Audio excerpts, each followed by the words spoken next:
My name is Grace McMahon, and if you can't tell already by choice speech or the way I've been speaking, I have a stutter. So I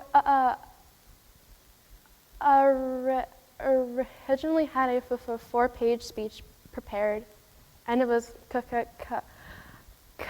completely memorized, but I decided to scrap the entire thing last night, actually, at the dress rehearsal. I decided it was too forced, and it wasn't natural or raw enough. And the thing about my speech today is that I want it to be straight from my heart, and I felt like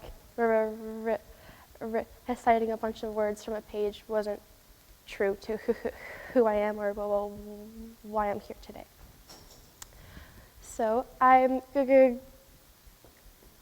going to start my new speech by trying to put you in my shoes, so you can imagine what it feels like to be me or any other person who stutters. I have two examples of this. The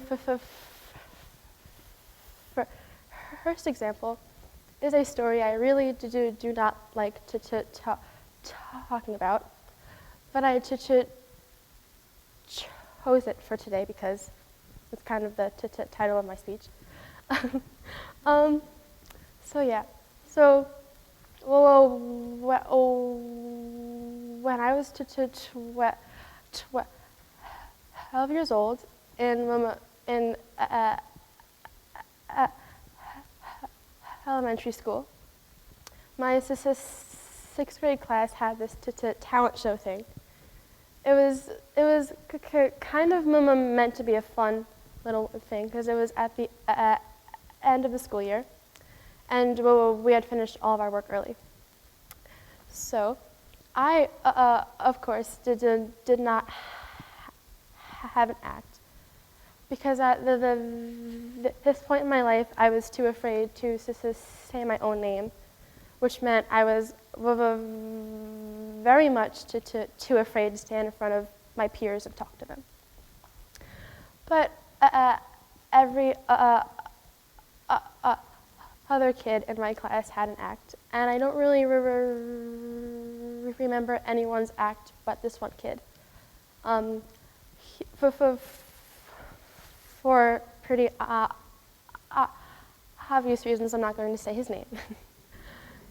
So he decided he wanted to just stand in front of the class and do impersonations of all of his peers.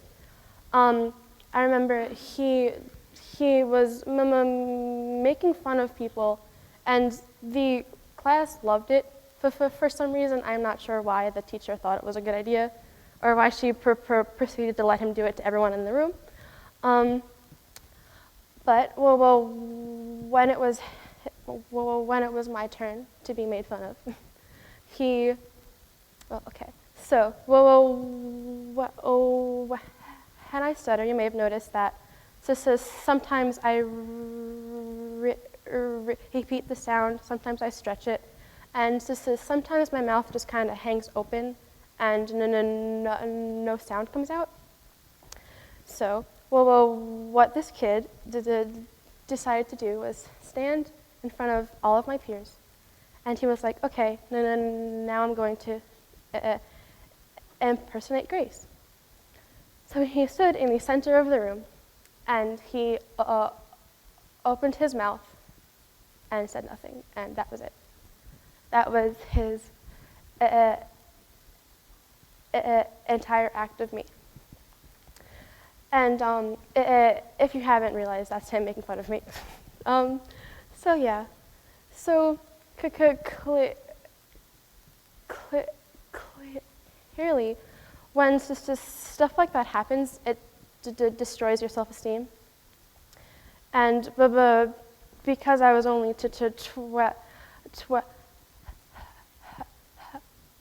years old, I thought it was the end of the world. So I went online because at this point I had been in speech therapy for 3 or 4 years with like this woman who was basically my best friend. And although she was amazing and she kept telling me like just be yourself, people will love you, I didn't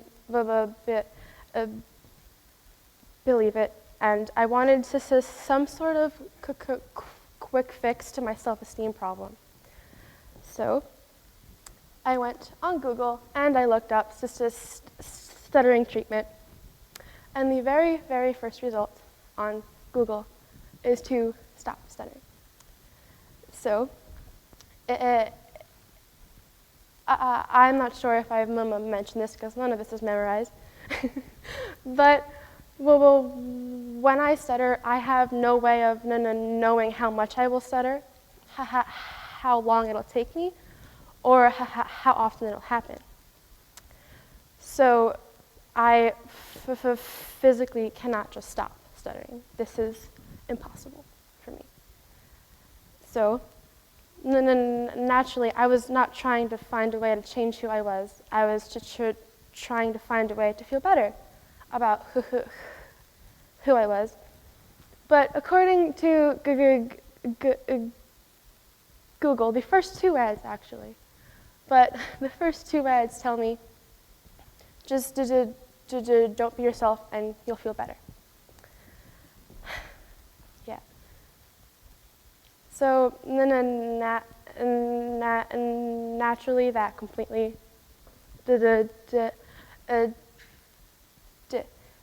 destroyed me.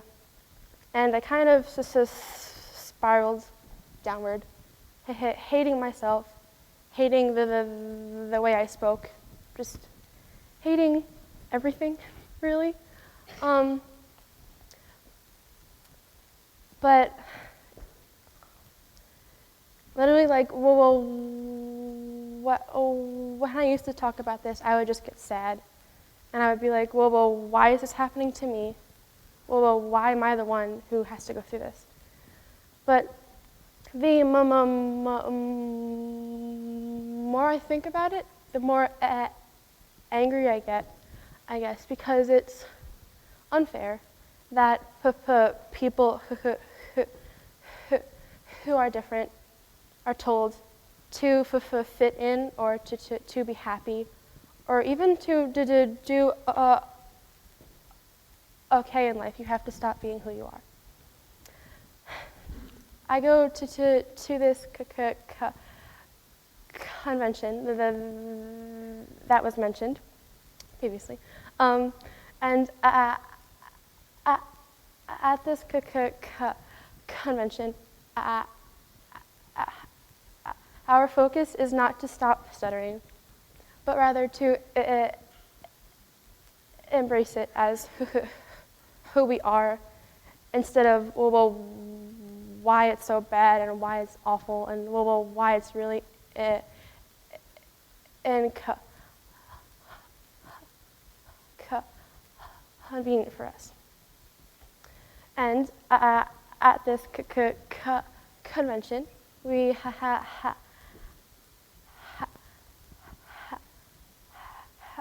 have a saying. And before I mention the saying in full, I just will want you all to think about the way you treat others and the way you feel when someone tells you, you are cool and all, but you is not good enough, and you does not belong with everyone else. So the saying is, my name is Grace McMahon. I have a voice, and I will be heard. Thank you.